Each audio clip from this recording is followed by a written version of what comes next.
Hello friends, I am Astha. Welcome to our channel NDA Buddies. Okay, और today we'll discuss some physics concepts and then its questions. और ये जो हमारी series है physics concepts की, ये chapter wise series है. तो इसमें जो हम अपने पहले चैप्टर्स लेंगे वो कौन से होंगे? Measurement, motion and force. Okay, इसमें हम कॉन्सेप्ट वाइज डिस्कस करेंगे एंड देन हमने इसके लास्ट में, इन कॉन्सेप्ट्स के लास्ट में हमने पास्ट ईयर्स क्वेश्चन रखे हुए हैं, तो इन क्वेश्चंस को भी हम सॉल्व करेंगे. पर उससे पहले हम कुछ जो हमारे कॉन्सेप्ट्स हैं, okay, about measurement, about motion chapter and force, उनको हम डिस्कस करेंगे. ओके, और क्योंकि हमें जस्ट शॉर्ट में ही इनको जानने की ज़रूरत है, क्योंकि ये हम सब ने पहले ही पढ़े हुए हैं. ओके, तो हम इसमें बहुत ज़्यादा टाइम वेस्ट नहीं करेंगे और हमें जस्ट इसके फंडामेंटल्स देखने, ठीक है. तो हम फटाफट से अपने इनको जो हमारे कॉन्सेप्ट्स हैं, जो हमारे बेसिक कॉन्सेप्ट्स हैं, उनको जस्ट रिवाइज कर लेते हैं. ओके, तो पहला जो हमारा आता है वो हमारे आता है फिजिकल क्वांटिटीज़. ओके, तो बेसिकली फिजिकल क्वांटिटीज़ होती क्या है? तो the quantities which can be measured directly और indirectly and by means of which we can describe the laws of physics. Okay, ये होती क्या है? जो फिजिकल क्वांटिटीज़ होती हैं ये मेजरिंग के लिए बनाई गई हैं. किसके लिए बनाई गई हैं? मेजरिंग के लिए बनाई गई हैं. इनसे हम डायरेक्टली किसी भी चीज़ को डायरेक्टली या इनडायरेक्टली मेजर कर सकते हैं, ठीक है.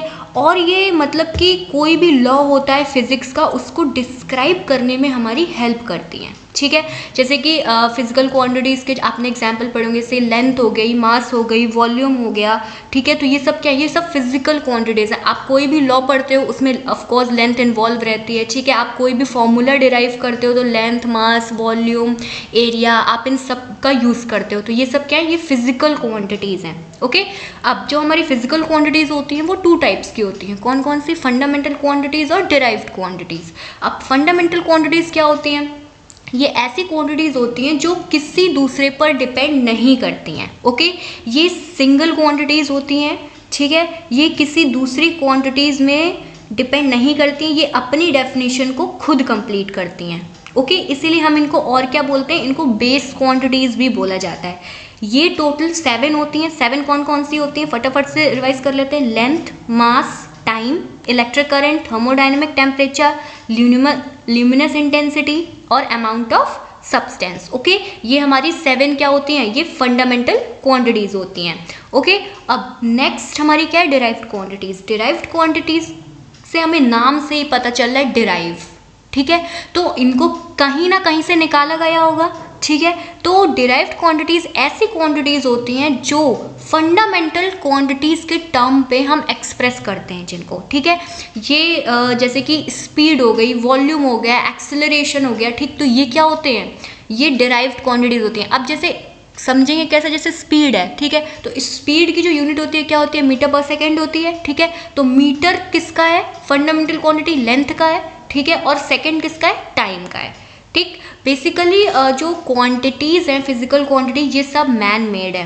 कौन मेड है? ये सब ह्यूमन ने बनाई है, हम ही लोगों ने बनाई है अपनी ईज़ के लिए, किसी भी चीज़ को मेज़र करने के लिए. हमें नेचर से जो क्वांटिटी मिली है, ओके, पहले से जो एग्जिस्टेड थी, वो सिर्फ टाइम है. ओके, वो कौन सी क्वांटिटी है? नेचुरल क्वांटिटी, वो टाइम है. बाकी जितनी भी लेंथ की बनाई है हमने, मास की बनाई है, इलेक्ट्रिक करंट की बनाई है, ये सब मैन मेड है, यहाँ पे पहले से एग्जिस्टेड नहीं थी. ओके, तो डिराइव्ड क्वांटिटीज़ क्या होती है? जिनको हम फंडामेंटल क्वांटिटी से डिराइव करते हैं, ठीक है. नाउ नेक्स्ट हमारी जो कॉन्सेप्ट आता है वो आती है यूनिट. ओके, तो यूनिट बेसिकली है क्या? यूनिट हमको जस्ट मेजरमेंट देता है, ठीक है, कि हमारी जो भी फिजिकल क्वांटिटी है वो कितनी बड़ी या छोटी है. ओके, उस पर हमें उसका मैग्नीट्यूड के साथ हम यूनिट को ऐड करते हैं, ठीक. इससे हमें पता चलता है कि अगर मान लो हमने बताया कि लेंथ है, ठीक है, तो 2 बस बताया, लेकिन हमने उसकी यूनिट नहीं डाली किलोमीटर्स, ओके, या मीटर, तो हमें पता नहीं चलेगा कि वो जो मैग्नीट्यूड दिया है हमने वो बेसिकली है क्या. ओके, वो लेंथ में हम बता रहे हैं कि मास बता रहे हैं कि टाइम बता रहे हैं कि क्या है, ठीक है. तो इसलिए यूनिट क्या होती है? ये हमें मेजरमेंट देती हैं, ठीक है, और हमें बताती है कि एक्चुअल में जो हमारी फिजिकल क्वांटिटी है वो कौन सी है, ठीक है. इसीलिए हम क्या होती हैं? यूनिट्स बहुत इंपॉर्टेंट होती हैं. नेक्स्ट जो हमारी आता है पॉइंट, वो क्या आता है? System of units. ओके अब जो सिस्टम ऑफ यूनिट्स होता है ये आपने पढ़ा होगा, ये कंप्लीट सेट ऑफ यूनिट होता है, ठीक है। ये ऑल काइंड्स ऑफ जो फंडामेंटल क्वांटिटीज होती हैं उनको मेजर करने के लिए बनाया गया है, ठीक है, ताकि हमें यूनिट्स को पढ़ने में, जो यूनिट्स हमारी मिक्सअप ना हो, ठीक है, हमें ईज रहे पढ़ने में, इसलिए ये सिस्टम को बनाया गया है। तो जल्दी से रिवाइज कर लेते हैं कौन कौन सिस्टम है। पहला हमारा सिस्टम आता है CGS system. Okay, CGS system हम सब ने पढ़ा है। इसमें क्या होता है, इसको गॉसियन सिस्टम भी बोलते हैं, ठीक है। और इसमें जो यूनिट्स होती है वो कौन कौन सी होती हैं। सी का मतलब होता है सेंटीमीटर्स, जी का मतलब होता है ग्राम, और एफ का मतलब होता है सेकेंड। ओके, तो बेसिकली किस लिए होता है, लेंथ, मास और टाइम, इसमें रिस्पेक्टिवली बताया गया है। ओके, अब हमारी क्या आती है, एफपीएस एक सिस्टम होता है। तो एफपीएस क्या होता है, ये ब्रिटिश सिस्टम होता है। ओके, और इसमें क्या होता है, एफ किसको रिप्रेजेंट करता है, फुट को, पी पाउंड्स को, और एस सेकेंड को। ओके, तो ये भी हमारा क्या है, ये इसको पाउंडल सिस्टम भी हम बोलते हैं, ठीक है। नेक्स्ट हमारा आता है एमकेएस सिस्टम। ओके, तो एमकेएस सिस्टम क्या होता है, एमकेएस सिस्टम में हमारा जो मीटर होता है, एम से हम क्या डिराइव करते हैं, मीटर, ओके, के से किलोग्राम, और एस से सेकेंड्स, ठीक। तो ये सिस्टम इन जो फिजिकल क्वांटिटीज होती हैं उनको रिप्रेजेंट करता है। ओके, एक हम सब ने पढ़ा है सिस्टम, एक होता है एसआई सिस्टम। ओके, तो जो एसआई सिस्टम होता है, इंटरनेशनल सिस्टम ऑफ यूनिट, ठीक है, वो मॉडर्नाइज्ड सिस्टम है, ठीक है। कैसा सिस्टम है, मॉडर्नाइज्ड है, और उसमें जो मीट्रिक सिस्टम होते हैं वो एक्सटेंडेड फॉर्म में होते हैं। जैसे कि जो उसमें हम किसको किसको लेते हैं, सीजीएस को लेते हैं और एमकेएस को लेते हैं, ठीक है। मेनली जो हम अपने न्यूमेरिकल वगैरह सॉल्व करते हैं वो हम एमकेएस से करते हैं, जिसको हम क्या बोलते हैं, एसआई यूनिट सिस्टम बोलते हैं, ठीक है। ओके, नेक्स्ट हमारा आता है, तो ये यहाँ तक हमारा क्या था, यहाँ तक हमारा मेजरमेंट था। ओके, मेजरमेंट में आपने बेसिकली, अगर मैं बताऊँ तो आपने डायमेंशंस भी पढ़ी होगी, ठीक है। जो फिजिकल क्वांटिटीज़ होती हैं उनकी डायमेंशंस भी होती हैं, ठीक है। तो जो डायमेंशन होते हैं वो बेसिकली क्या होती हैं, जो हमारी फिजिकल क्वांटिटी होती है उसके पावर को रिप्रेजेंट करती हैं, ठीक है। कि जैसे कि आपने पढ़ा होगा कि अगर हम डेंसिटी को लें, ठीक है, तो डेंसिटी इज इक्वल टू क्या होता है, मास अपॉन वॉल्यूम होता है, ठीक। तो मास अपॉन वॉल्यूम किसको रिप्रेजेंट करता है, लेंथ, ठीक है। तो लेंथ की पावर कितनी होगी, -3। तो ये जो पावर है यहाँ पे, ये डायमेंशंस शो करती हैं, ठीक है। तो डिफरेंट क्वांटिटीज़ की डिफरेंट डायमेंशंस होती हैं। ओके, इस पर हमें बहुत ज़्यादा ध्यान नहीं देना है, ठीक है। बाकी जो मेन क्वांटिटीज़ हैं, जो आपकी फंडामेंटल क्वांटिटीज़ हैं, उनकी डायमेंशंस आप पढ़ लीजिएगा, वो काफ़ी इंपॉर्टेंट होती हैं। बहुत ज़्यादा डीप में नहीं जाना है, इसमें हर चीज़ आपको नहीं याद करनी है। ओके, तो नेक्स्ट हमारा आता है क्या, मोशन। ओके, तो मोशन बेसिकली है क्या, हम कैसे समझेंगे कि कोई भी जो ऑब्जेक्ट है वो मोशन में, ठीक है। तो ये जो पूरा मोशन चैप्टर है, ठीक है, इसको हम एज अ रेफरेंस पढ़ते हैं, ठीक है। आपने पढ़ा होगा एज अ रेफरेंस कि हमने कोई भी पॉइंट को फिक्स कर लिया, ठीक है, कि और हमने कोई भी ऑब्जेक्ट को ऑब्जर्व कर रहे हैं, अगर उस पॉइंट से जो हमने एज अ रेफरेंस लिया है, फिक्स किया है, अगर वो ऑब्जेक्ट डिस्टेंस बदल रहा है, क्या बदल रहा है, डिस्टेंस बदल रहा है उस पॉइंट के रेफरेंस पे, तो वो जो ऑब्जेक्ट है उसको हम क्या बोल देते हैं कि वो क्या कर रहा है, मोशन कर रहा है, ठीक है। इधर से उधर जा रहा है, उधर से इधर जा रहा है। अगर हम रेफरेंस पॉइंट नहीं लेंगे या अपने रेफरेंस में किसी भी चीज़ को नहीं लेंगे तो हमें नहीं पता चलेगा कि हमारी पोजीशन क्या है, ठीक है। फॉर एग्जाम्पल, अगर हम बोले कि अगर right now you are sitting, ठीक है, आप पढ़ रहे हो मुझसे और आप बैठ कर पढ़ रहे हो, ठीक है, तो क्या आप सच में बैठे हुए हो, आर यू इन मोशन और नॉट, ठीक है। आप अपने आप से क्वेश्चन कर सकते हो, ठीक है, on the basis of imagination कि आप सच में बैठे हुए हो। तो अगर आप अपने रेफरेंस में लोगे, ठीक है, या आपके सामने जो स्टेबल चीज़ रखी हुई है, फॉर एग्जाम्पल टेबल ही है आपका, ठीक है, या आप लैपटॉप से पढ़ रहे हो या फ़ोन से पढ़ रहे हो, तो आपका फ़ोन रखा हुआ है वहाँ पे, तो अगर आप उसको रेफरेंस पॉइंट लोगे तो हाँ, उसके रेफरेंस पे आप बैठे हुए, क्योंकि आपकी डिस्टेंस चेंज नहीं हो रही है। बट अगर आप अर्थ से बाहर जाओगे, ठीक है, अगर आप फॉर एग्जाम्पल मून पे चले गए किसी भी तरह, ठीक है, वैसे इमेजिनेशन में क्या है, कहीं पर भी जा सकते हैं, ठीक है, तो आप मून पे चले गए, वहाँ से अगर आप खुद को देखोगे तो अर्थ इज़ व्हाट, रोटेटिंग, ठीक है, अर्थ रोटेट कर रही है, रिवॉल्व कर रही है अराउंड द सन, तो उसके रेफरेंस पे आप क्या कर रहे हो, मूव कर रहे हो, मोशन में हो, ठीक है। तो यहाँ पे मोशन के चैप्टर में रेफरेंस पॉइंट बहुत इंपॉर्टेंट होता है, ठीक है। आपको एक पॉइंट फिक्स करना पड़ेगा, उसके बेसिस पे आप देखते हो कौन सी चीज़ मोशन में है और कौन सी चीज़ मोशन में नहीं है, ओके, स्टेबल है, ठीक है। इस पे कुछ हमारे जो क्वांटिटीज़ आती है, फॉर एग्जांपल डिस्टेंस हो गई, ठीक है। तो बेसिकली हमें इसमें डिस्टेंस पता है क्या होता है, ये लेंथ ऑफ एक्चुअल पाथ होता है जो हम ट्रैवल करते हैं, ठीक है, मोशन करके जो हम ट्रैवल करते हैं। लेकिन इसमें हमें एक चीज़, एक क्वांटिटी और इन्वॉल्व होती है, वो है टाइम इंटरवल, ठीक है। तो लेंथ क्या होती है, ये actual path travelled by an object during motion in a given interval of time, ठीक है। जितने इंटरवल में, जितने टाइम में हम जितना पाथ ट्रैवल करते हैं उसको हम क्या बोल देते हैं, डिस्टेंस बोलते हैं। आपने पढ़ा होगा कि क्वांटिटीज़, आपने नाम सुना होगा वेक्टर क्वांटिटीज़ और स्केलर क्वांटिटीज़, ठीक है। तो वेक्टर क्वांटिटीज़ बेसिकली क्या होती हैं, वेक्टर क्वांटिटीज़ ये डायरेक्शन में डिपेंड करती हैं, ओके, ये मैग्नीट्यूड और डायरेक्शन हमें दोनों देती हैं। लेकिन जो स्केलर क्वांटिटी होती है ये डायरेक्शन नहीं देती है, ये जस्ट हमें मैग्नीट्यूड बताती है। तो जो डिस्टेंस होती है it does not depend on direction, okay, distance direction पे डिपेंड नहीं करता है, ठीक। तो ये क्या हो गया, ये स्केलर क्वांटिटी होता है, ये जस्ट हमें मैग्नीट्यूड देता है। और हमें याद रखना है कि डिस्टेंस कभी भी नेगेटिव में नहीं आता है, ओके, डिस्टेंस कभी भी नेगेटिव में नहीं आता है, ये जस्ट पॉजिटिव में रहता है और ये हमेशा ऐड होगा, ये कभी सब्ट्रैक्ट नहीं होता है, ठीक है। और ये क्या होता है, ये टाइम, ये डायरेक्शन से इंडिपेंडेंट होता है, डायरेक्शन पे डिपेंड नहीं करता है, ओके। नाउ ये कुछ पॉइंट्स थे जो डिस्टेंस के बारे में जानने ज़रूरी थे। नाउ हमारा आता है डिस्प्लेसमेंट। अब डिस्प्लेसमेंट क्या होता है, ये शॉर्टेस्ट डिस्टेंस होती है बिटवीन टू पॉइंट्स, ओके। अगर हमने कोई पॉइंट्स लिए हैं, ठीक है, मान लो कि हमें हमारा घर है, हमें उससे कहीं पर जाना है, मार्केट जाना है, ठीक है। तो हमारा जो इनिशियल पॉइंट क्या था वो होम है और हमारा जो फाइनल पॉइंट क्या है वो मार्केट है, ठीक। तो हमारे घर से लेकर मार्केट तक की जो डिस्टेंस होगी उसका जो शॉर्टेस्ट पाथ होगा, ठीक है, जो शॉर्टेस्ट डिस्टेंस होगी उसको हम बोलते हैं डिस्प्लेसमेंट। और ये डिपेंड करता है किसमें, डायरेक्शन में डिपेंड करता है ये। क्यों, क्योंकि ये क्या होता है, ये वेक्टर क्वांटिटी होता है, ठीक।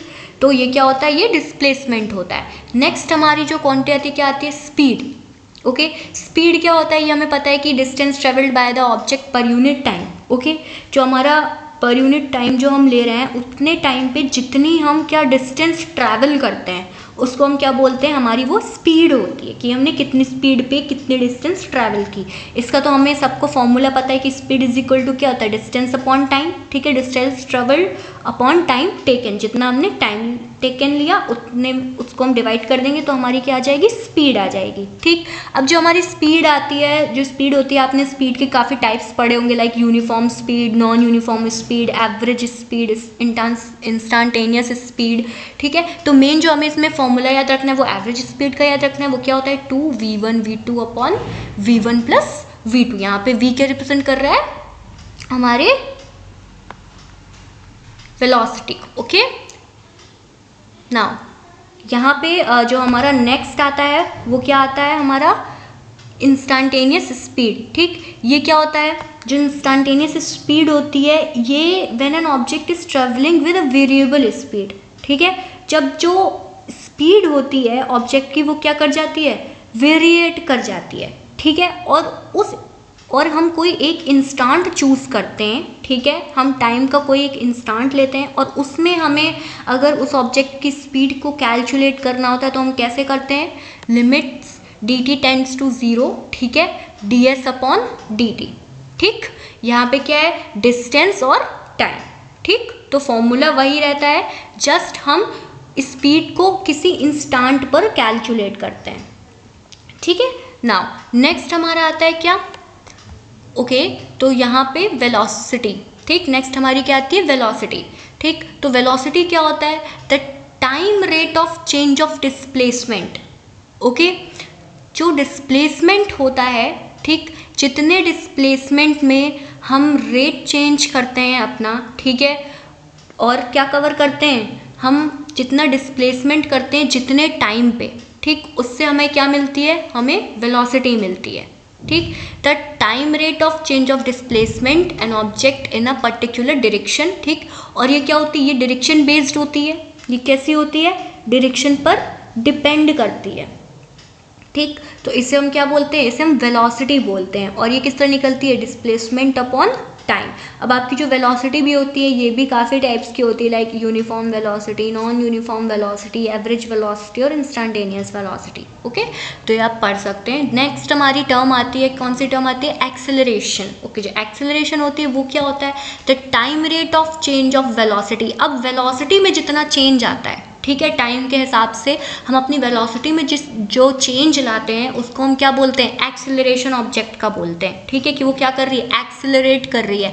आपने देखा होगा कि बाइक्स वगैरह, स्कूटी वगैरह तो चलाई होगी, कार वगैरह में क्या लगा रहता है, एक्सेलरेटर लगा रहता है, ठीक। तो वो कार को क्या करता है, या स्कूटी को क्या करता है, बाइक को क्या करता है, एक्सेलरेट करता है, ठीक है। टाइम के हिसाब से आप अपनी स्पीड को बढ़ाते हो, स्पीड को कम करते हो, ठीक है। जब कम करते हो तो यहाँ पे आगे क्या लग जाता है, डी लग जाता है। ओके, तो क्या हो जाता है, डी एक्सेलरेशन हो जाता है, ठीक है। बढ़ाते हो तो क्या लग जाता है, एक्सेलरेशन हो जाता है। तो ये बेसिकली किस तरह निकलता है, acceleration is equal to change in velocity upon time taken. Okay, जितने टाइम में हमने वेलोसिटी अपनी चेंज की तो वो हमें क्या देती है, एक्सेलरेशन देती है। ओके, नेक्स्ट चीज़ आपकी आती है क्या, इस चैप्टर में इंपॉर्टेंट है, बहुत ज़्यादा इंपॉर्टेंट है न्यूमेरिकल सॉल्व करने के लिए।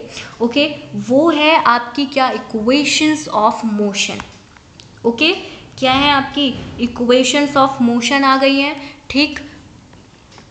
तो ये क्या होती है, v इज इक्वल टू, आपने पढ़ा है u प्लस ए टी, जहाँ पर v जो है वो रिप्रेजेंट कर रहा है आपकी फाइनल वेलोसिटी, आपने पढ़ा है u क्या है, इनिशियल वेलोसिटी है, a यहाँ पे एक्सेलरेशन है और t टाइम है, ठीक है। नेक्स्ट आपकी जो इक्वेशन होती है वो क्या होती है, h is equal to U T plus half A T square, ठीक है। तो यहाँ पे h क्या है, यहाँ पे h की जगह आप s भी कर सकते हैं क्योंकि ये मूविंग अंडर ग्रेविटी है, ठीक है। तो ये कंडीशंस के हिसाब से जो इक्वेशंस हैं, ठीक है, ये जो मोशन की इक्वेशन है जिनको न्यूटन ने दिया था, ये क्या होती रहती हैं, चेंज होती रहती हैं, ठीक है। आपके मूविंग ऑब्जेक्ट के लिए चेंज होगी, अगर वो ग्रेविटी में फॉल कर रहा है या हो रहा है तो वहाँ पर चेंज होंगी। तो यहाँ पे मैंने आपको दिखाया है कि h is equal to U T plus half A T square, ठीक। यहाँ पे आप जी टी भी कर सकते हैं, ठीक है, क्योंकि ग्रेविटी आपको नॉर्मली दी हमें रहती है, ठीक। जो ग्रेविटेशनल एक्सेलरेशन होता है 9.8 मीटर पर सेकेंड, ये आपको दिया रहता है, ठीक, ये नोन रहता है पहले से, इसलिए आप इसको इक्वेशन में पुट कर सकते हैं। थर्ड हमारी क्या होती है, V square is equal to you square minus 2gh या ah आप कर सकते हैं, ठीक है। ओके, तो नेक्स्ट हमारा आता है इसमें क्या, projectile motion. Okay, projectile motion basically होता क्या है, हम इसको फटाफट से रिवाइज कर लेते हैं। ये क्या होता है, जब कोई ऑब्जेक्ट को, ओके, हमने, हमारे पास मान लीजिए कोई ऑब्जेक्ट है, ठीक है, एक बॉल है, उसको हमने थ्रो किया, ठीक है, और हमने जब थ्रो किया तो वो हॉरिजॉन्टल से क्या बनाएगी, एक एंगल बनाएगी, ठीक है। जब हम उसको नॉर्मल थ्रो करेंगे तो हॉरिजॉन्टल से वो एक एंगल बनाएगी, लेकिन वो एंगल 90 डिग्री का नहीं होना चाहिए, ठीक है। और फिर वो ग्रेविटी के अंडर पे मोशन करेगी, जब वो ग्रेविटी के अंडर पे मोशन करेगी तो वो कर्व हो जाएगी। कैसी हो जाएगी, उसका मोशन कर्व्ड हो जाएगा और एक हमें पैराबोलिक पाथ मिलेगा। ओके, जब हम उसे 2D में डिज़ाइन करेंगे तो वो हमें क्या देगी, एक पैराबोलिक पाथ देगी, और ऐसे मोशन को हम क्या, ट्रेजेक्टरी मोशन भी बोलते हैं, ठीक। ये क्या होता है, इसको ट्रेजेक्टरी बोलते हैं, और इस मोशन को हम क्या बोलते हैं, प्रोजेक्टाइल मोशन होता है ये, ठीक। तो और फॉर एग्जांपल आप इसमें बोल सकते हैं कि जब आप शूट करते हैं किसी को, ओके, गन से जब बुलेट निकलती है तो उसका जो मोशन होता है वो प्रोजेक्टाइल मोशन होता है, ठीक है। मोशन ऑफ अ रॉकेट आपने देखा होगा या पढ़ा होगा, ठीक, वो भी प्रोजेक्टाइल मोशन होता है, ठीक है।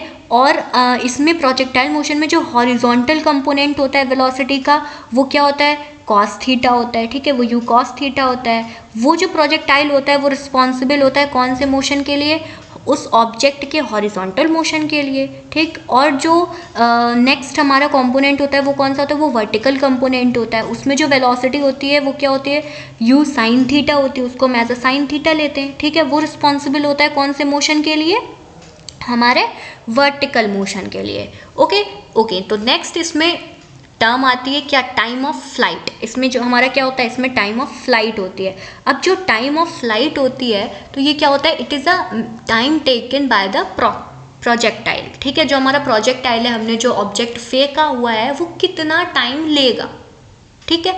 कितना टाइम लेगा नीचे ज़मीन ग्राउंड तक पहुंचने के लिए, उसको हम इस तरह इससे कैलकुलेट करते हैं। ठीक है, तो इसका फॉर्मूला क्या होता है, ये इंपॉर्टेंट है याद रखना, 2u sin theta upon g.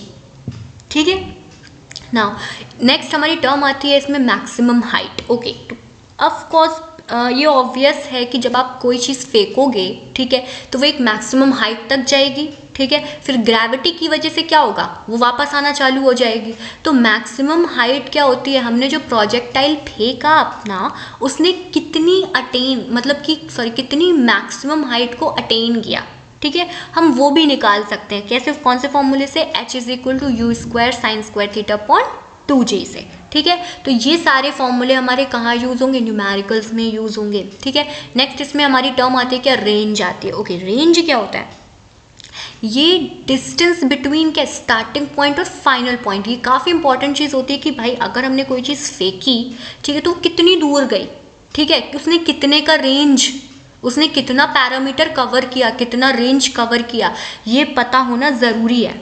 ठीक है, तो ये हमारा किससे निकल आएगा, r is equal to you square sine 2 theta upon g. ठीक है, और अगर हमारा थीटा यहाँ पे एक हमें नोट दिया गया, अगर हमारा थीटा 45 डिग्रीज का है तो हमारा r क्या होगा, r is equal to you square upon g वाले फॉर्मूले से निकलेगा। ठीक है, तो ये था हमारा क्या, प्रोजेक्टाइल मोशन का जो हमारा मेन पार्ट था वो हमने पढ़ लिया।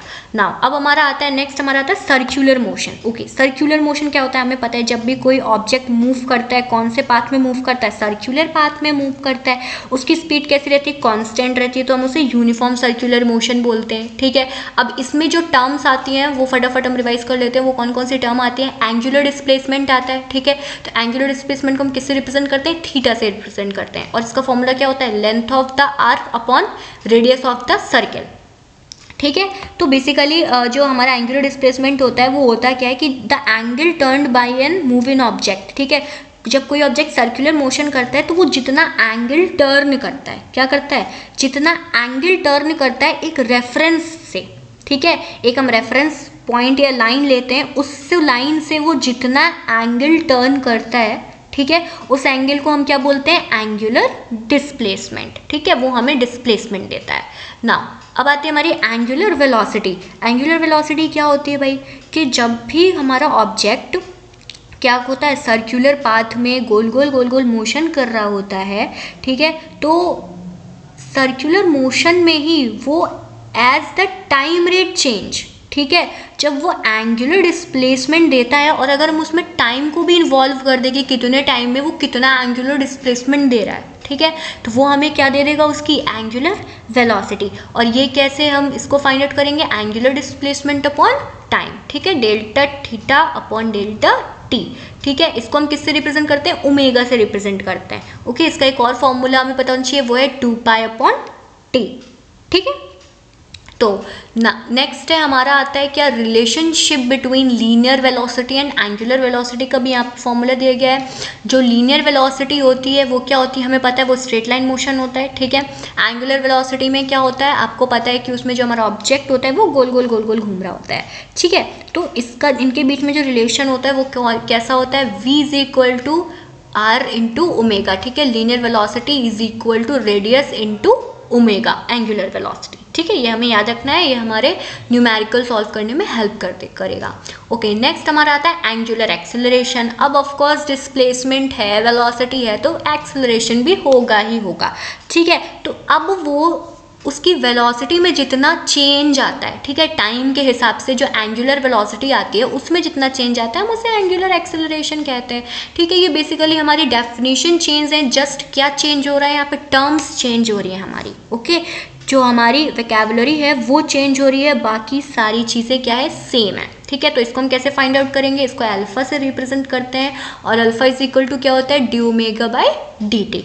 ओके, नेक्स्ट हमारा आता है सेंट्रीपिटल एक्सेलरेशन। अब जो सेंट्रीपिटल एक्सेलरेशन होता है, ओके, ये बहुत ही कोई बहुत ज़्यादा रॉकेट साइंस नहीं है, बहुत ही सिंपल है कि acceleration acting on a object undergoing a uniform circular motion. जब कोई ऑब्जेक्ट यूनिफॉर्म सर्कुलर मोशन में एक्ट करता है, ठीक है, उसमें जो एक्सेलरेशन एक्ट हो रहा होता है, उसमें जो एक्सेलरेशन लगता है, ठीक है, उसको हम क्या बोलते हैं, सेंट्रिपिटल एक्सेलरेशन बोलते हैं। क्यों? क्योंकि वो सेंट्रिपिटल फोर्स की वजह से लगता है, ठीक है, जो कि टूवर्ड्स द रेडियस होता है, ठीक है, ये टूवर्ड्स द सेंटर लगता है, ऑलवेज टूवर्ड्स द सेंटर लगता है सेंट्रिपिटल एक्सेलरेशन। और इसका फॉर्मूला क्या होता है, a is equal to omega square into r, radius, ठीक है। नेक्स्ट आता है हमारा ओके फोर्स। तो जो हमारा मोशन चैप्टर था उसमें इतनी इंपॉर्टेंट चीज़ें थी, बेसिकली हमें बेसिक चीज़ें याद रखनी है जो जितना ये क्वेश्चंस आते हैं इनके, ठीक है। नेक्स्ट हमारा चैप्टर आता है फोर्स। अब फोर्स में हमें क्या क्या याद रखना है, फोर्स बेसिकली होता क्या, आपने पढ़ा होगा कि कोई भी एक्शन जो पुल या पुश कॉज करता है, ठीक है। जब हम किसी को धक्का देते हैं तो फोर्स लगाते हैं, जब हम किसी को पुश करते हैं, अपनी ओर घसीटते हैं तो क्या हम फोर्स लगाते हैं। तो बेसिकली नॉर्मल इसको हम क्या बोलते हैं, फोर्स बोलते हैं। अब फोर्स आपने पढ़ा होगा कि बैलेंस्ड फोर्स होते हैं और अनबैलेंस्ड फोर्स होते हैं, ठीक है। तो बैलेंस्ड फोर्स कैसे होते हैं, अगर जितने भी किसी बॉडी पर फोर्सेज एक्ट कर रहे हैं और उनका जो रिजल्टेंट है वो कैसा आ रहा है, जीरो आ रहा है, ठीक है, तो वो फोर्सेज आपस में कैसे कहलाएंगे, बैलेंस्ड फोर्स कराएंगे, ठीक है। हमें बस इतना याद रखना है कि रिजल्टेंट कैसा रहता है, जीरो रहता है बैलेंस्ड फोर्सेस में, और अनबैलेंस्ड फोर्सेस में जो रिजल्टेंट होता है वो जीरो नहीं होता है, ठीक है। तो ये हमें याद रखना है। नेक्स्ट हमारा आता है, इसमें जो टर्म आती है हमारी law of parallelogram of forces. तो ये काफ़ी इंपॉर्टेंट लॉ होता है, ये काफ़ी यूज होता है। इसमें क्या होता है, इफ़ टू फोर्सेस, अगर दो फोर्सेस एक्ट कर रहे हैं किसी पॉइंट में साइमल्टेनियसली, ठीक है, एक पॉइंट है उसमें दो फोर्सेस लग रहे हैं एक साथ, जिनका मैग्नीट्यूड और डायरेक्शन को हम शो कर सकते हैं। कैसे शो कर सकते हैं, two adjacent side of parallelogram, ठीक है। अगर हम उसमें पैरेललोग्राम के दो साइड बनाएंगे तो वो किसको रिप्रेजेंट करेगा, मैग्नीट्यूड को, उन फोर्सेस के और डायरेक्शन को, ठीक है। अब हमें रिजल्टेंट निकालना है भाई कि कितना फोर्स लग रहा है, तो हम रिजल्टेंट कैसे निकाल लेंगे, फिर हम क्या करेंगे, पैरेललोग्राम को अपने कंप्लीट करेंगे और पैरेललोग्राम के बीच से जो उसका डायगोनल होता है, ठीक है, उसमें एक हम क्या कर देंगे, एक इंटरसेक्शन पास कर देंगे। जब इंटरसेक्शन पास होगा तो वो क्या शो करेगा, वो हमारा रिजल्टेंट शो करेगा। और इसका आपने फॉर्मूला हम सब ने पढ़ा है, आर इज इक्वल टू क्या होता है, under root P square plus Q square plus 2p Q cos alpha, ठीक। और इसमें जो हमारा एंगल निकलता है वो कैसे निकलता है, tan beta is equal to Q sine theta upon P plus Q cos theta, okay. तो बेसिकली ये दो फॉर्मूले हैं जो हमें इसमें चैप्टर में याद रखने हैं जस्ट, ओके। तो नेक्स्ट हमारा क्या आता है, नेक्स्ट हमारा इसमें आता है इनर्शिया, एक टर्म होती है, ठीक है, वो हमें याद रखनी है। अब इनर्शिया क्या होता है, इनर्शिया बेसिकली कुछ नहीं होता, एक बॉडी होती है, ठीक है, तो हर बॉडी के पास एक प्रॉपर्टी होती है रेजिस्ट करने की। क्या रेजिस्ट करने की, अपनी स्टेट, जो उसकी स्टेट होती है उसमें चेंज को रेसिस्ट करने की एक प्रॉपर्टी होती है। भाई अब आप लोग आराम से बैठे हुए हो, ठीक है, अब अगर मम्मी आपसे कहे कि बेटा जाओ मेरे लिए पानी ले आओ, ठीक है, तो अब ये दिक्कत हो गई ना, यहाँ पे आपका क्या मन करेगा, नहीं, आपके अंदर क्या थॉट आएगा, अरे यार क्या यार काम बता दिया, मैं तो यहाँ पे पढ़ रहा था, ठीक है। तो ये क्या है, आपके अंदर एक प्रॉपर्टी है, रेसिस्ट करने की प्रॉपर्टी आई, तो बेसिकली थॉट कोई इनर्शिया नहीं होता, ठीक है। लेकिन इसी तरह हर बॉडी के अंदर, जो नॉन लिविंग बॉडी है उसके अंदर एक प्रॉपर्टी होती है अपनी स्टेट चेंज करने के लिए, ठीक है, अपनी स्टेट चेंज को रेसिस्ट करने के लिए एक प्रॉपर्टी होती है, ठीक है। और ये क्या होता है, अगर आपने अगर कोई चीज़ मोशन में है तो वो मोशन में ही रहेगी, ठीक है, अगर कोई चीज़ रेस्ट में तो वो रेस्ट में ही रहना चाहेगी, ठीक है।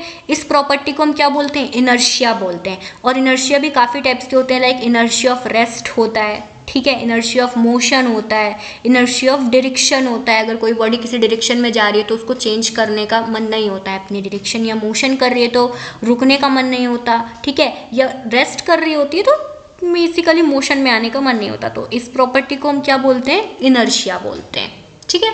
नेक्स्ट हमारी जो टर्म आती है वो है लीनियर मोमेंटम, ओके। जो लीनियर मोमेंटम क्या होता है, बेसिकली ये मास, जो मोमेंटम होता है वो मास और वेलोसिटी का क्या होता है, प्रोडक्ट होता है, ठीक है। मोमेंटम किसे बोलते हैं, अगर कोई भी जो चीज़ है, अगर कोई भी ऑब्जेक्ट है, ठीक है, उसके पास कोई मास है, कोई भी ऑब्जेक्ट होगा उसमें मास होगा, हम उसे वेलोसिटी दे देंगे, ठीक है। तो उसके पास एक प्रॉपर्टी आ जाएगी मोमेंटम की। बेसिकली ये फोर्स का एक टाइप होता है, ठीक है। अगर हम कोई भी चीज़ मोशन में है तो उसके पास मोमेंटम होगा ही होगा, ठीक है। और ये निकलता कैसे, P is equal to M into V से, ठीक है। मास और वेलोसिटी का क्या होता है, ये प्रोडक्ट होता है। नेक्स्ट हमारे आते हैं, बहुत ही फेमस है, Newton's first law of motion, Newton's second law of motion and Newton's third law of motion.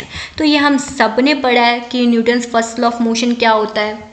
इसको हम लॉ ऑफ इनर्शिया भी बोलते हैं, ठीक है। फर्स्ट लॉ में अगर कोई बॉडी मोशन में है तो वो मोशन में ही रहेगी जब तक कि उसमें कोई आउटर फोर्स नहीं होगा, एक्सटर्नल फोर्स नहीं होगा। और अगर वो स्टेबल है तो स्टेबल ही रहेगी जब तक कि उसमें कोई एक्सटर्नल फोर्स नहीं लगेगा, ठीक। तो जस्ट आपको इसका ये याद रखना है, ओके। नेक्स्ट है हमारा आता है Newton second law of motion. अब Newton second law of motion क्या होता है, ये बेसिकली हमें फॉर्मूला देता है, ठीक है। F is equal to M into a, तो हमें ये याद रखना है इसमें, ठीक है। और ये क्या हमें बताता है, इसमें आता है law of conservation of linear momentum, ठीक है। जब आप इसको डेराइव करेंगे तो आपने देखा होगा कि इसमें आप मोमेंटम के बेसिस पर इसको डेराइव करते हैं, ठीक है। तो ये बेसिकली आपको याद रखना है। और फिर हमारा आता है Newton's third law of motion. ये हम सबको पता है, ये एक्शन रिएक्शन का क्या है, ये एक्शन रिएक्शन का लॉ है, ठीक है। कि आप जितना फोर्स किसी भी चीज़ पर एक्सर्ट करेंगे वो ऑब्जेक्ट भी उतना ही फोर्स आप पे लगाएगा, ठीक है। तो ये इसमें बेसिकली हम बोलते हैं कि equal and opposite reaction create होता है, ठीक है। इसके एप्लीकेशंस भी आपने जैसे पढ़े होंगे, जो न्यूटन्स थर्ड लॉ है इसकी वजह से वॉकिंग ऑफ अ पर्सन आपने पढ़ा होगा कि इसी की वजह से हम क्या करते हैं, चल पाते हैं, ठीक है। और आपने इसके और भी पढ़े होंगे, लाइक जो रॉकेट प्रोपलेशन होता है, ठीक है। जो रॉकेट का प्रोपलेशन होता है वो भी इसी वजह से होता है, ठीक है। और जो एक्शन रिएक्शन के लाइक आप किसी को थप्पड़ मारेंगे तो होता है कि आपके हाथ में भी उतने ही फोर्स से पेन होगा जितना कि आपने किसी को थप्पड़ मारा है। ऑफ कोर्स ये जितना आप फोर्स क्रिएट करोगे उतना ही उल्टा रिएक्शन क्रिएट होगा, ओके। नेक्स्ट जो हमारा आता है वो कौन सी टर्म आती है, इम्पल्स। इम्पल्स कोई बहुत बड़ी चीज़ नहीं है, ओके। इम्पल्स जो होती है ये लार्ज फोर्स होता है जो कि एक्ट करता है किसी भी ऑब्जेक्ट में शॉर्ट टाइम के लिए, ठीक है। वेरी शॉर्ट इंटरवल के लिए एक लार्ज फोर्स किसी भी ऑब्जेक्ट के ऊपर एक्ट करता है, इसे हम क्या बोलते हैं, इसे हम इम्पल्स बोलते हैं। लेकिन ये क्या क्रिएट करता है, ये मोमेंटम क्रिएट करता है, बहुत large change in momentum create कर देता है ये, ठीक है। नेक्स्ट हमारा जो आता है, और हाँ, इम्पल्स का जो फॉर्मूला होता है वो फोर्स इनटू टाइम होता है, ठीक है। नेक्स्ट हमारा क्या आता है, हमें फ्रिक्शन पढ़ना है। फ्रिक्शन को बहुत ज़्यादा डीप में नहीं पढ़ना है, जस्ट हमें इसके नॉर्मल फॉर्मूले देखने हैं और इसका कॉन्सेप्ट क्या है वो समझना है, ठीक है। तो फ्रिक्शन बेसिकली होता क्या है कि फ्रिक्शन ऐसा फोर्स होता है जो कि अपोज करता है रिलेटिव मोशन को बिटवीन टू ऑब्जेक्ट्स, ठीक है। अगर आप टू ऑब्जेक्ट्स को आपस में ऐसा चिपका के मूव करेंगे, ठीक है, तो वो उस मोशन को क्या करेगा, अपोज करेगा, ठीक है। तो इसको हम क्या बोलते हैं, फ्रिक्शन बोलते हैं। अब फ्रिक्शन के भी काफ़ी टाइप्स होते हैं, static friction, limiting friction, kinetic friction, okay, sliding friction, rolling friction, ठीक है। तो ये आप इसके टाइप्स पढ़ सकते हैं, ओके। तो यहाँ से हमने इस सीरीज़ में हमने जो हमारे मेन कॉन्सेप्ट्स, बेसिक कॉन्सेप्ट्स थे उनको फटाफट से रिवाइज कर लिया है, ओके। अब हम इनके बेसिस में जल्दी से कुछ जो हमारे बहुत इंपॉर्टेंट पास्ट ईयर क्वेश्चंस हैं उनको सॉल्व करेंगे, ठीक है। अब ये हमें क्वेश्चंस करने में काफ़ी मज़ा आएगी। तो हमारा जो फर्स्ट क्वेश्चन है वो क्या है, the displacement of a particle at time t is given by x is equal to a i cap plus b j cap plus c by 2t square k cap, ठीक है, okay. हमें displacement particle का दिया गया है, ठीक है, वो क्या है, ये है, ओके। जहाँ पर a b और c क्या है, पॉजिटिव कॉन्स्टेंट्स हैं। तो particle, then particle is, okay, accelerated along K direction, okay. हमें पार्टिकल किस डायरेक्शन में मूव करेगा हमें वो निकालना है। तो इसमें कुछ नहीं है, ठीक है, जस्ट हमें क्या गिवन है, डिस्प्लेसमेंट गिवन है, ठीक है। तो हमें एक्सेलरेशन फाइंड आउट करना है, लेकिन उससे पहले एक्सेलरेशन के लिए हमें किसकी ज़रूरत होती है, वेलोसिटी की ज़रूरत होती है, ठीक है। तो हमें कुछ नहीं करना है इसमें, जस्ट हमें पास क्या गिवन है, x गिवन है। तो हमें पता है कि v इज इक्वल टू क्या होता है, dx बाय dt, ठीक है। तो हमें इसका जस्ट डिफ्रेंशिएशन करना है, तो हमें x की वैल्यू यहाँ पे दी गई है, तो d x की वैल्यू हमने रख दी अपॉन dt। अब जब हम इसको डिफ्रेंशिएट करेंगे तो क्या आ जाएगा, ये c/2 2t k कैप, ठीक है। तो 2 से 2 कैंसिल हो जाएगा यहाँ पे, तो क्या हमें मिलेगा ct k कैप, ठीक है। अब हमें पता है कि a इज इक्वल टू क्या होता है, dv/dt, ओके। एक्सेलरेशन क्या होता है, वेलोसिटी का डिफरेंशिएशन होता है टाइम के रिस्पेक्ट पे, ठीक है। तो हम यहाँ पे अब हमें dx/dt की वैल्यू मिल गई है, तो हम इसको रख देंगे। तो ये क्या थी हमारी ct/k cap, ct into k cap निकली थी, तो t से t कैंसिल हो जाएगा, तो हमारा क्या निकलेगा c k कैप। तो यहाँ से हमारा क्या आंसर निकला कि जो पार्टिकल है वो किस डायरेक्शन के अलोंग किस डायरेक्शन के अलोंग एक्सेलरेट हो रहा है, k डायरेक्शन के अलोंग एक्सेलरेट हो रहा है, ठीक है। तो यहाँ पे जो हमारा ऑप्शन है वो कौन सा सही ऑप्शन है, option A will be the correct answer for this question. Now let's move to our next question. Next question कौन सा हमारा, okay, a force F is applied on a body, okay, एक force है एक body पे apply किया गया है which moves on a straight line, जो कि straight line पे move कर रही है for a duration of 3 seconds। 3 seconds के लिए the momentum of the body changes from 10 से 40 हो जाता है। हमें force calculate करना है, okay। तो हमें पता है कि force is equal to क्या होता है, डेल्टा P बाय टी, ठीक है। और डेल्टा पी क्या है, P2 माइनस P1, ठीक है, जो हमारा फाइनल मोमेंटम है माइनस इनिशियल मोमेंटम, ठीक है। तो हमें यहाँ पर बेसिकली बस फॉर्मूला बेस्ड क्वेश्चन है, कुछ भी नहीं है। हमें P2 दिया गया है, P2 कितना हमारा 40 है, P1 दिया गया है 10, और इसको हमें टाइम भी गिवन है, ठीक है। तो हम 3 से डिवाइड कर देंगे तो हमारा कितना आएगा 10 टाइम, ओके। हमें यहाँ पे याद रखना है कि यहाँ पे यूनिट्स, ये देखिए यहाँ पे यूनिट में हमें 10 न्यूटन भी है, तो आंसर निकालते निकालते ये नहीं भूल जाना है कि हमें जो मोमेंटम दिया गया है वो किस में है, ग्राम सेंटीमीटर पर सेकेंड में, CGS सिस्टम में। हमने ऊपर पढ़ा हुआ था, है ना, हमने पढ़ा हुआ था ना यूनिट्स का जो सिस्टम था, MKS CGS, ठीक है। तो यहाँ पे CGS में, और CGS में जो फोर्स की यूनिट होती है वो क्या होती है, डाइन होती है, ओके। न्यूटन किस में होती है, SI यूनिट होती है, ठीक है। तो यहाँ पे जो हमारा 10 आंसर निकलेगा वो क्या होगा, 10 डाइन होगा, ठीक है। तो option A will be the correct answer for this question. Now let's move to our next question. Next क्या है हमारा, if an object undergoes a uniform circular motion then it's, okay, अगर जो हमारा ऑब्जेक्ट है वो यूनिफॉर्म सर्कुलर मोशन कर रहा है तो क्या होगा, हमें पता है एक्सेलरेशन रिमेन यूनिफॉर्म, ओके।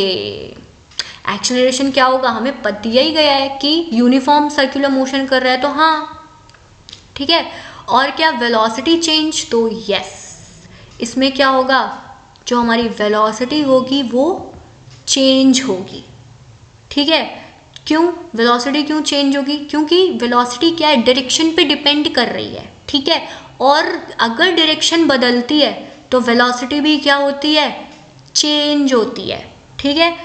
हमें पता है कि जो हमारा और अगर टाइम के हिसाब से वेलोसिटी चेंज हो रही है तो ऑफ कोर्स क्या होगा, एक्सेलरेशन भी चेंज होगा, ठीक है। तो हमारे यूनिफॉर्म सर्कुलर मोशन में क्या होता है, वेलोसिटी चेंज करती है। तो option B will be the correct answer for this question. Now next हमारा क्वेश्चन आता है, फोर्थ है, वो क्या है, a car is moving with a uniform speed, okay. Car है यूनिफॉर्म स्पीड से मोशन कर रही है, फिर however it's momentum is changing, okay, लेकिन उसका जो मोमेंटम है वो चेंज हो रहा है, ठीक है। देन द कार, तो कार का भाई पाथ क्या होगा, may be on the elliptical path, okay, is moving on a straight path, okay. तो अगर मोमेंटम चेंज हो रहा है, ठीक है, अगर मोमेंटम चेंज हो रहा है इसका मतलब डायरेक्शन भी चेंज हो रही होगी, ठीक है। तो यहाँ पे स्ट्रेट पाथ तो भाई बिल्कुल भी नहीं होगा, तो ये आंसर ही, ये ऑप्शन ही गलत है हमारा, ठीक है। और जो हमारी इज मूविंग ये भी गलत है, और इज मूविंग विदाउट, नहीं भाई एक्सेलरेशन तो होगा ही, ठीक है। तो यहाँ पे हमें पता चल रहा है कि जो हमारा option A is the correct answer for this question, कि उसका जो पाथ होगा वो कैसा होगा, इलिप्टिकल होगा। क्यों, क्योंकि यहाँ पे मोमेंटम चेंज हो रहा है, तो याद रखिए मोमेंटम जब चेंज होता है तो डायरेक्शन भी चेंज होती है, ठीक है। तो यहाँ पे पाथ कैसा होगा, इलिप्टिकल पाथ होगा, तो ऑप्शन ए सही है। Now let's move to our next question. Next है हमारा, the motion of a particle is given by a straight line, okay. Particle है उसका जो मोशन है वो हमें कैसे दिया गया है, स्ट्रेट लाइन मोशन में है, ठीक है, स्ट्रेट लाइन है इन अ ग्राफ, ओके। ग्राफ में हमें क्या दी गई है, स्ट्रेट लाइन दी गई है, हमें एक पार्टिकल का मोशन बताया हुआ है, तो हमने ग्राफ्स पढ़े हुए हैं, ठीक है। जो डिस्प्लेसमेंट टाइम ग्राफ है वो हमने पढ़े हुए हैं, ठीक है। अगर जो हमारी स्ट्रेट लाइन है, ठीक है, तो वेलोसिटी ऑफ अ पार्टिकल कैसी होती है, यूनिफॉर्म होती है, ऑफ कोर्स, ठीक है। तो इसमें जो हमारा option A is the correct answer for this question. Okay, now let's move to our next question. Next question क्या है हमारा, an object is undergoing a non accelerated motion. Okay, non accelerated motion है मतलब uniform motion है, ठीक है। It's rate of change in momentum.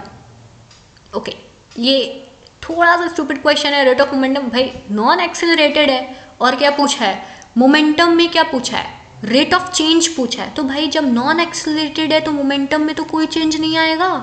Momentum में कब चेंज आता है, जब बॉडी एक्सेलरेट होती है, ठीक है। जब बॉडी एक्सेलरेट होगी तब क्या आएगा, मोमेंटम में चेंज आएगा। लेकिन बॉडी तो एक्सेलरेट है ही नहीं, तो मोमेंटम में कितना चेंज रहेगा, जीरो चेंज रहेगा। ओके, तो option B will be the correct answer. Now let's move to our next question. Next है हमारा क्या, टू फोर्सेज। ओके, दो फोर्स दिए गए हैं, one of three newton. Okay, एक का मैग्नीट्यूड 3 है, एक का मैग्नीट्यूड 4 है, ठीक है। Are applied on a standard 1 kg body, ठीक है। वो एक किसमें, मास में अप्लाई हो रहे हैं। वो बॉडी कितने है, 1 kg है।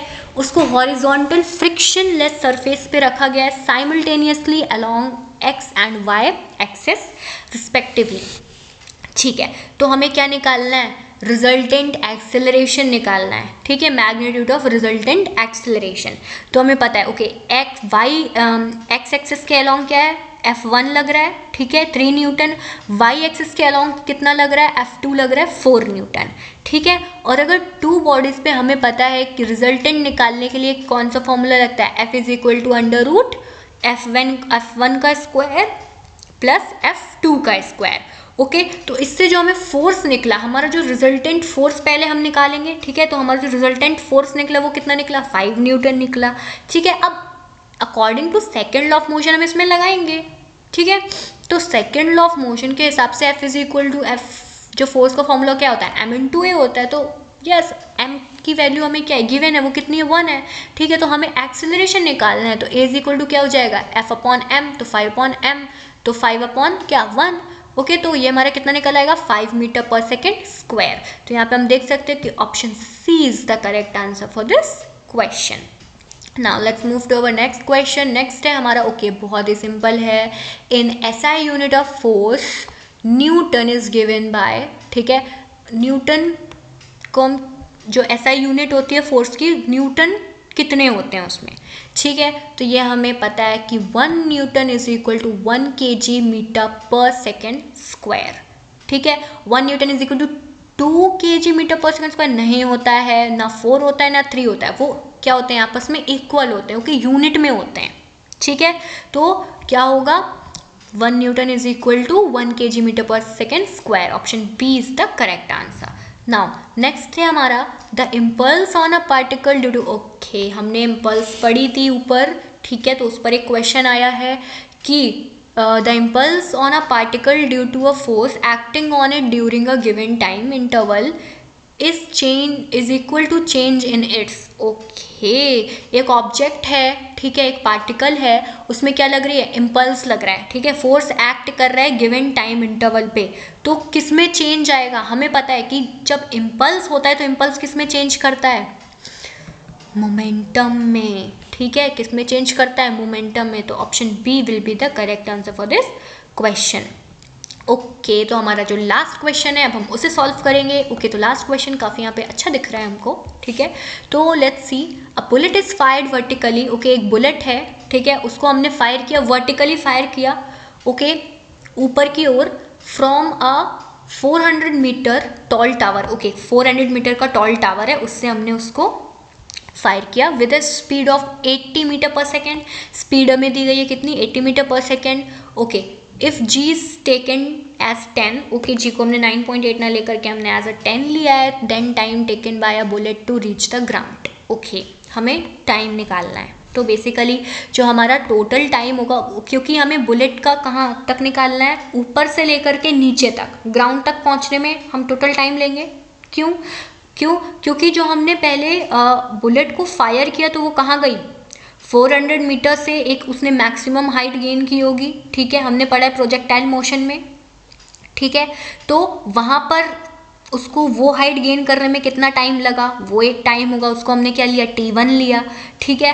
अब वो उसको बराबर तक आने में एक टाइम लगेगा, ठीक है, 400 मीटर तक, ठीक है।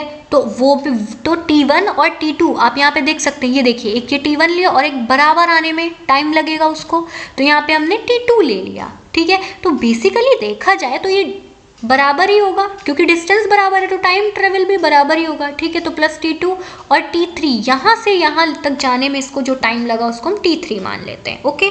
तो इन तीनों टाइम को ऐड करने में हमें जो टाइम मिलेगा वो हमारा बेसिकली आंसर होगा, ठीक है। तो अब हम इसे कैसे सॉल्व करेंगे, पहले हम वेलोसिटी ऑफ अ बुलेट निकालेंगे पॉइंट ए पे, ठीक है। तो पॉइंट ए पे हमें पता है कि मेनली क्या थी, वो पहले रेस्ट पे थी, ठीक है। तो पहले 0 आएगी, ए इज इक्वल टू हमें दिया है, कितना दिया है, -10 मीटर पर सेकेंड, ठीक है, मतलब जी की वैल्यू दी गई है, ठीक है। तो हम यहाँ पे वी कैलकुलेट करेंगे, जो कि हमारा कितना आएगा, हमारा यहाँ पे जब हम ये वाला फॉर्मूला रखेंगे v is equal to u plus a t, ठीक है। तो यहाँ पे हमें T1 की वैल्यू मिलेगी, वो कितनी आएगी, 8 सेकेंड्स, ठीक है। हमारी कितनी आ गई, 8 सेकेंड्स आ गई। अब हमें पता है यहाँ पे कि जब ये हमारी T1 की वैल्यू 8 सेकेंड है, हम T2 क्यों कैलकुलेट करें, है ना, डिस्टेंस तो सेम ही है, ठीक है। तो T1 इज इक्वल टू यहाँ पे T2 हो जाएगा, और हम जो एयर रेसिस्टेंस उसको भाई 0 मान लेंगे, है ना, इतना कौन देखता है, ठीक है। अब हम T3 कैलकुलेट करेंगे, तो जो T3 हमारी जो कैलकुलेशन होगी वो कैसी होगी, हम वेलोसिटी को B पॉइंट पर, ये देखो इस पॉइंट पर हम कैलकुलेट करेंगे, ठीक है। तो हम कौन सा फॉर्मूला लगाएंगे उसमें, S is equal to U T plus half A T square. फिर जब इसमें S is equal to U T plus half A T square लगाएंगे, ठीक, तो उससे हमें क्या मिलेगा, उससे हमें T3 की वैल्यू मिलेगी, ठीक है। T3 की हमें जब हम सॉल्व करेंगे इसको, ठीक है, तो जब हम मिडिल टर्म को स्प्लिट करेंगे तो हमें T3 की दो वैल्यूज़ मिलेंगी, कौन कौन सी, -20 सेकेंड्स और 4 सेकेंड्स, ठीक है। तो बेसिकली जो टाइम है वो कभी नेगेटिव तो हो नहीं सकता, ठीक है। तो हम कौन सी लेंगे, 4 सेकेंड्स लेंगे, ठीक है। अब हमें तीनों टाइम मिल गए, T1 कितना है 8 है, T2 कितना है 8 है, T3 कितना है 4 है, ठीक है। तो बेसिकली हमारा आंसर क्या निकलेगा, 20 सेकेंड्स। जब हम इसको ऐड करेंगे तो यहाँ पे हम देख सकते हैं कि option C is the correct answer for this question. Okay friends, तो यहाँ से जो हमारी ये सीरीज होती है ये कंप्लीट हो जाती है। तो आई होप आपको ये पसंद आई होगी, मज़ा आया होगा काफ़ी, क्यों, क्योंकि हमने पहले इसमें जो हमारे सिंपल कॉन्सेप्ट्स थे उनको रिवाइज़ कर लिया। ये रिवाइज़ करना बहुत ज़रूरी है, बहुत ज़्यादा डीप में नहीं जाना है।